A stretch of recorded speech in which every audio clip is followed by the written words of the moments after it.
And what's it like to, I guess, did you run LSU Pro Day? I mean, because you're just fresh there. I mean, I did. Now, certainly I didn't know the kids well enough to be able to go out on the line and, comment on them as well. Obviously, Stingley is the the highest, profile player here. Right. And I didn't have a close relationship with him because he was injured. And then, when I, came here, I didn't coach the team in the bowl game. So I got a chance to meet him. He's a wonderful young man, but I couldn't really add anything to, his evaluation.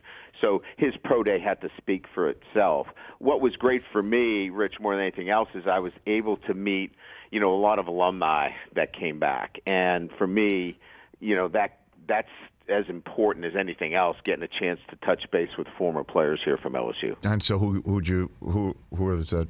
Well, Patrick Queen was back. You had Tyrann Matthews been back. Chase On has been back. So probably 5 or 6 NFL players have come back in the last week or so that I had never gotten a chance to meet. And, obviously the circles that I was in South Bend, we never crossed paths. So, just getting that opportunity to meet, and it's certainly, the Booger McFarlands of the world and Marcus Spears and Ryan Clark, all those guys, getting a chance to meet, those that are in the media as well has been, it's been a good journey for me. Brian Kelly here on the Rich Eisen Show. So let's just, in terms of the differences between your previous spot and now, the one thing I would think of, and you could tell me if I'm off, is that there might be some kids that you can recruit that Notre Dame might tell you can't get in, and LSU is different. Is that putting too fine a point on it, or have you seen that already so far, Brian Kelly? Yeah, I would say that we can cast a larger net in terms of recruitment. There's no doubt about that. We're talking about 35,000 students,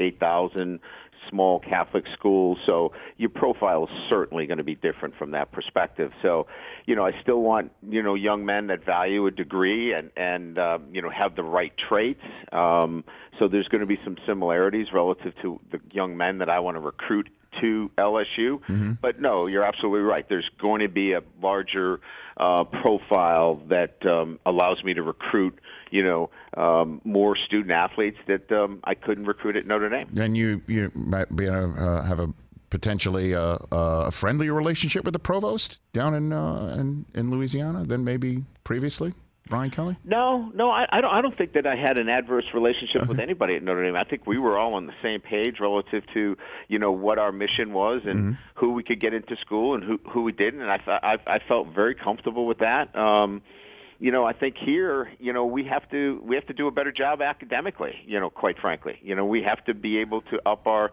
APR, GSR, and we're not going to run away from that, but we have to do a better job down here. And, I thought Notre Dame did a great job of balancing both academics and athletics. So I think for me, Rich, to be quite honest with you, I think from a recruiting standpoint, the state of Louisiana offers us so much more relative to the ability to stay in state and really pull a lot of our players right from the state. We weren't going to do that in Indiana. We had to go to California, Texas. We had to be on the East Coast in New Jersey and the coastal areas, and that will change dramatically. That'll probably be the biggest difference between the two schools is that we can stay in the state of Louisiana and we can cast a wider net. Has your recruiting forced you to try different foods you've never tried before, Brian Kelly? Oh, there's no doubt about that. There's no doubt about that. And, I've got 2 personal trainers now to make sure that there's a lot of fried food. There's no doubt about it. I haven't seen a salad yet on any of the menus that I've been at. So, but look, I grew up in Boston, so seafood has always been, something that I've always loved. Went to the Midwest. I can't say seafood's number 1 on the menu in the Midwest, and I come down here and seafood's back to number 1. So that's been really nice. Okay.